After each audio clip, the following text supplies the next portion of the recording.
Do you know that some of the knowledge Greece became famous for was learned from Africa? Open your eyes and give me a few minutes. I'm about to expose the history you may never have heard.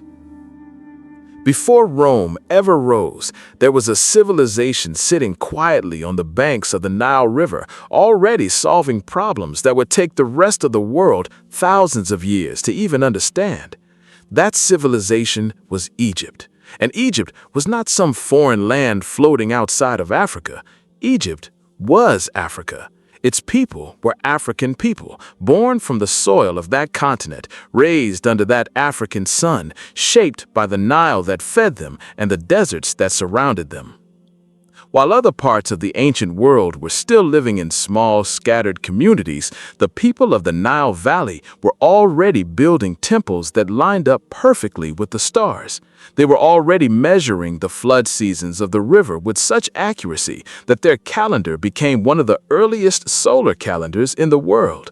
They were already cutting stone with such precision that structures they built are still standing today, thousands of years later, while newer buildings crumbled in a matter of decades.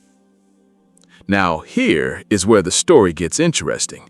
Greece, the land we often credit with giving birth to philosophy, mathematics, and science, did not start from nothing. Greek scholars did not simply wake up one morning with all this brilliance already in their minds. Many of them traveled. They packed their bags, crossed the Mediterranean Sea, and went straight to Egypt to sit at the feet of African priests, scribes, and scholars who had already been studying the stars, the human body, and the mysteries of numbers for generations before Greece even had a name that history remembers. Let's talk about one man in particular. His name was Pythagoras. Yes, the same Pythagoras your math teacher praised in school for the famous theorem about triangles. What many people were never told is that Pythagoras did not invent that knowledge out of thin air sitting in Greece. Ancient writers tell us he traveled to Egypt and spent years there studying under Egyptian priests. He learned their approach to numbers, their understanding of geometry, and their spiritual philosophy about how mathematics connected to the universe. When he returned home, he carried that knowledge with him and built a school around it. The very theorem that carries his name today has roots in techniques Egyptian builders were already using to construct their temples and pyramids long before he was ever born. Think about that for a moment. The right-angle triangle rule that students all over the world memorize was already alive in the hands of Egyptian architects who used it to make sure their massive stone structures stood straight and true. Pythagoras did not discover a hidden secret from nowhere. He learned a system that already existed, refined it, and brought it back home to share with his own people. He was not the only one. Thales of Miletus, another name Greek history loves to celebrate as the father of philosophy, also made his way to Egypt. Ancient sources describe how he studied geometry there and even used Egyptian methods to calculate the height of the Great Pyramid by measuring its shadow. Imagine that. One of the men credited with starting Western philosophy had to travel to Africa first, sit with African teachers, and learn their methods before he could bring those ideas home and plant seeds that would later grow into what the world now calls Greek philosophy. Then we have Plato. Plato is a name almost everyone recognizes, a philosopher whose ideas still get taught in universities across the world today. But Plato's own writings mention Egypt with deep respect. In his dialogues, he speaks of Egyptian priests as wise keepers of ancient knowledge, holders of records that stretch back further than anything the Greeks had written down. Plato himself is said to have traveled to Egypt, spending time absorbing their understanding of mathematics, astronomy, and their view of the soul and the afterlife. Some of the ideas he later wrote about echo Egyptian religious and philosophical concepts that had been alive on the Nile long before Athens became a center of thought. And let's not forget Herodotus, the man history calls the father of written history. Herodotus traveled through Egypt and wrote extensively about what he saw. He documented Egyptian customs, their religious practices, their medicine, and their achievements in a way that shows just how advanced this African civilization already was at the time of his visit. He was not shy about it. He wrote it plainly, because at that time, everyone who traveled to Egypt understood exactly how far ahead this African civilization was. Now, let's slow down and really sit with what this means.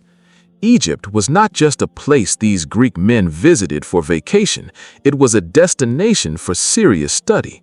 It functioned almost like an ancient university system, except the classrooms were temples and the professors were priests who had spent their entire lives mastering astronomy, medicine, architecture, and mathematics.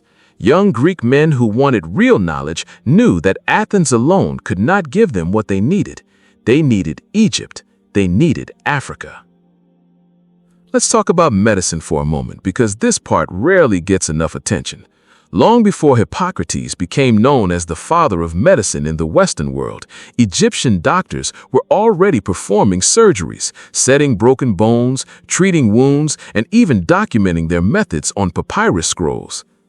One of these documents, known today as the Edwin Smith Papyrus, described detailed medical procedures, including how to examine and treat injuries with an approach that focused on observation and practical treatment rather than pure superstition. This kind of structured, observational approach to medicine existed in Egypt long before Greek medicine developed similar practices. Some historians believe Hippocrates and other early Greek physicians were influenced by knowledge that had already been circulating from Egyptian medical traditions for a very long time. Even the very idea of a library filled with organized knowledge, a place where scholars gather to read, write, and exchange ideas, has deep African roots. Long after these early exchanges, the city of Alexandria in Egypt became home to one of the greatest centers of learning the ancient world ever saw. Scholars from all over the Mediterranean, including many Greeks, traveled there to study science, mathematics, medicine, and philosophy. That library became a melting pot of knowledge, but it was built on African soil, nourished by a tradition of learning that had already been a part of Egyptian life for generations before that great library rose. Let's go back even further and look at astronomy, because this is where Egyptian brilliance truly shines. The ancient Egyptians tracked the movement of stars with incredible precision. Their temples were often aligned with specific constellations. Their calendar, based on the movement of the sun and the flooding pattern of the Nile, was remarkably accurate for its time. They studied the star Sirius so closely that its rising helped predict the annual flooding season that their entire agricultural system depended on. This kind of detailed astronomical observation required patience, record-keeping, and generations of accumulated knowledge passed down carefully from one group of priests to the next. When Greek scholars encountered this level of astronomical understanding, it left a lasting impression. Many of the star charts, calendar systems, and methods of tracking celestial movement that later appeared in Greek astronomy carried traces of ideas that Egyptian scholars had already developed and refined long before. Now, some people might ask, why does any of this matter today? It matters because history has a way of getting rewritten, twisted, and reshaped over time until the original story disappears. For centuries, many history books gave Greece full credit for ideas and knowledge that had roots stretching back to Africa. Students all over the world grew up learning about Greek philosophy, Greek mathematics, and Greek medicine without ever learning that the foundation for much of that knowledge was built on African soil, shaped by African hands, and taught by African minds long before those Greek names became famous. This is not about taking anything away from the brilliant minds who came out of Greece. Many of these men were genuinely gifted thinkers who took what they learned and expanded it in remarkable ways. But brilliance does not mean starting from zero. Even the greatest minds need teachers, and history shows us clearly that Egypt served as a teacher to many of the men who later became legends in Western thought. Let's take a moment to talk about the pyramids themselves, because they represent something the entire ancient world respected. When these structures were built, there was nothing like them anywhere else on Earth. The level of engineering required to move massive stone blocks, align them with such precision, and construct buildings that have survived thousands of years is something modern engineers still study and admire today. Greek visitors who saw these structures were amazed. Their own writings describe awe and wonder at what Egyptian builders had accomplished. This was not a primitive society. This was a highly organized civilization with skilled architects, mathematicians, and laborers working together on a level of coordination that required deep planning and knowledge passed down through generations. Even Egyptian writing itself, the system of hieroglyphics, represents an advanced form of communication that allowed this civilization to record its history, its science, its religious beliefs, and its daily life in incredible detail. This is part of why we know so much about ancient Egypt today. They wrote things down. They kept records. They built a system of knowledge that could be passed on, studied, and preserved for future generations, including the generations of Greek scholars who later came searching for wisdom. It is also worth mentioning the deep respect ancient Greek writers themselves had for Egypt. This wasn't hidden information back then. It was common knowledge among educated people in the ancient world that Egypt was older, wiser, and further advanced in many areas of knowledge. Egypt was seen as a place of mystery and deep wisdom, a civilization that had already been thriving for a very long time before Greek city-states even began to rise into prominence. So when we talk about the beginnings of Western philosophy, mathematics, medicine, and science, we cannot tell a complete and honest story without acknowledging the role Egypt played in shaping those early Greek minds. This African civilization, sitting along the Nile, became a wellspring of knowledge that many important figures in history traveled to drink from. This is exactly why understanding true history matters so much. When we erase or minimize the contributions of African civilizations like ancient Egypt, we create a false picture of where knowledge truly came from. We rob future generations of the full and honest story.